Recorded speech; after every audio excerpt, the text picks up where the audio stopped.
Dear friends, on behalf of all my viewers and all the subscribers of Gyan Garden, I accord my heartfelt greetings to Rishi Sunak, who has been chosen to be the Prime Minister of Britain. It is really a moment of pride for us, for all Indians. Actually, there is a reason for this pride. I do not mean to say that we should become euphoric, but at least we must exhibit our pride at this moment. Why? Because I would like to remind you when our country, India, was reeling under, you know, the worst famine, Bengal famine. About 30 lakh people had lost their lives, and almost all the countries were trying to help us. But you know what was the version of Churchill at that time?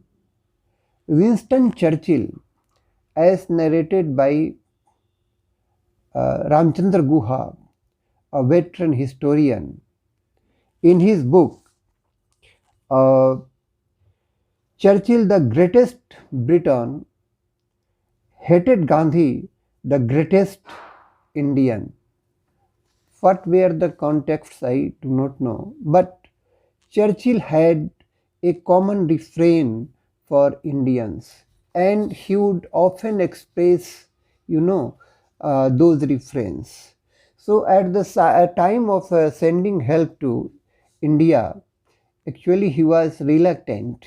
Okay, he did not want to, send any help by way of, wheat or whatever possible it could have been. And you know what did he say? Churchill said, Indians breed like rabbits. Indians breed like rabbits. That was the common disdain of Churchill, who was reluctant to help us at that time. And not only that, about Bapu, Churchill would express, his mockery. He was always uh, mock Bapu in this manner. He would always mock Gandhi. He would call him malignant, subversive fanatic, and a seditious middle temple liar posing as a fakir. So that was the opinion of, Churchill. So I mean to say that the global political climate, is changing for better. And we have just experienced again a whiff of, fresh air.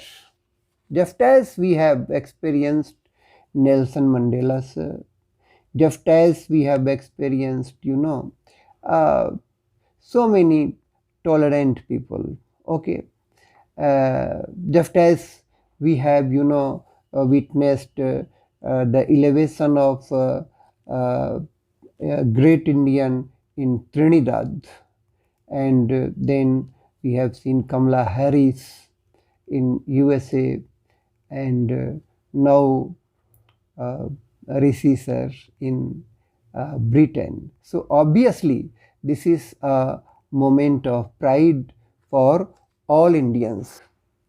Let us hope, that the political climate will change for, better. Now, back home in India, some people, not some, many are euphoric. Many are dancing with euphoria, okay, and getting carried away by the elevation of, uh, Rishi sir. But some people are still crying foul. You could obviously guess who could they be and why are they crying foul. In fact, there are two categories of people in India. You know, the one like the बेगाने शादी में अब्दुल्ला दीवाना. Okay, you must have heard, this proverb. And one more category, that is बेगाने शादी में अब्दुल्ला मचाए हंगामा. So some people are, beating their breasts also. Why did it happen? It should not have happened.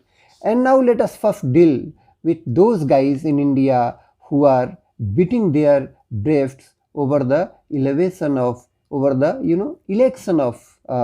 Rishi Sunak. Because he is a Hindu, because his roots are in India. That is why, some people are sulking. That is why some people are weeping, wailing, and feeling sad. Some guys are wailing. Some guys are wailing and asking why India can't make it happen. Why can't a minority be elected or elevated or chosen to be the head of our country?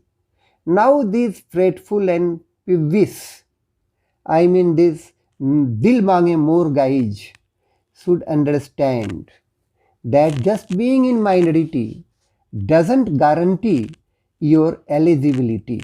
Just being in minority doesn't guarantee your eligibility for the posts of constitutional importance. You have to be sane, okay? You have to be wise. You have to be loyal to your country in which you are residing. Okay, country who is feeding you. And that is, I think, in the first place. That should be the first criteria. You have to be loyal to your country and you have to be sane. Okay, you have to be very important. You have to be in the good books of your nation. You have to be in the good books of your nation and not in the good books of terrorists. Plus, your education counts, a great deal, though not in India. So, in our post independence India, we have chosen several leaders. We have accepted several leaders as our constitutional heads. So many examples are there. And our recent example, Draupadi Murmu ma'am as our president, then our adorable Abdul Kalam sir, and Fakhruddin Ali Ahmad sir, and Zakir Hussain sir, Manmohan Singh sir, and so many names are there. So now coming to Shashi Tharoor sir, who is also sulking, over the fate of India for not having rishis in our country. Okay, so he is also, very sad. Now, Tharoor sir, this is my question to you. Before pointing your one accusing finger, before pointing your one accusing finger towards your, rival party, towards your greatest rival party, okay, see to it that already four fingers are pointing towards you, okay. So you have just, experienced it. You have failed to impress, the colleagues of your own party. You have failed to, cut ice with the colleagues of your own party, okay, to vote for you. They have not voted for you, okay. And if at all they have voted, uh, in a, very low number, and by doing so they have jilted you. They have not only jilted Shashi Tharoor, they have jilted your eloquence, okay, your cosmopolitan, outlook. So how can you expect this country to cater to the minority syndrome, irrespective of merit? That is my question to you, sir, and my also sane advice to you, sir. So just because someone belongs to a particular class, particular caste, just because someone belongs to a particular caste or a minority community, he or she should not be made CM or PM or president. That would be, a quixotic idea, quixotic, which defies, rationality, which defies rationality. While talking about Rishi, there is more to it than what meets your eyes. What are those things? His educational background, his experience, his broad mindedness, and his overall, cosmopolitan outlook and his acceptance naturally. So instead of sulking, try to see the reason. Okay, and here is a lesson for all of us. Those who are loyal to the country fair, they live, and still they love, neighbors. Those would be, loved and accepted and respected and elevated also. So I think uh, it bodes, well for global politics. And once again, I, express my heartfelt, regards for Rishi Sunak. Thank you.